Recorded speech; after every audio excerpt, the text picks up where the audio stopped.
Attaque le numéro adverse. Si t'es attaquant, ce repère simple peut te permettre de marquer beaucoup de buts et je te montre ça en moins de 60 secondes. C'est parti. Pour illustrer notre exemple, on va être accompagné d'un des maîtres en la matière, Gyökeres, le nouvel attaquant d'Arsenal. Positionné entre ses adversaires dans l'intervalle, il guette le meilleur moment pour attaquer la profondeur, mais attention, pas n'importe comment. Revenons en arrière. La première condition, est-ce que ton partenaire est en capacité de te trouver? Ça dépend de plusieurs facteurs. Est-ce qu'il a du temps et de l'espace? Est-ce que la distance le lui permet? Est-ce qu'il te voit? Ici, la réponse à toutes les questions est oui. C'est le signal pour le Suédois. Il va attaquer le dos du numéro adverse, c'est-à-dire l'adversaire dont il peut lire le numéro sur le maillot, ici en l'occurrence Calafiori.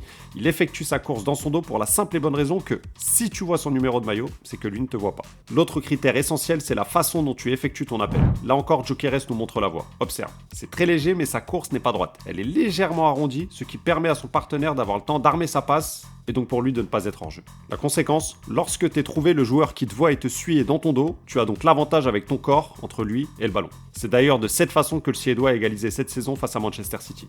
Est-ce que tu connais d'autres maîtres en la matière? Dis-le moi en commentaire si c'est le cas.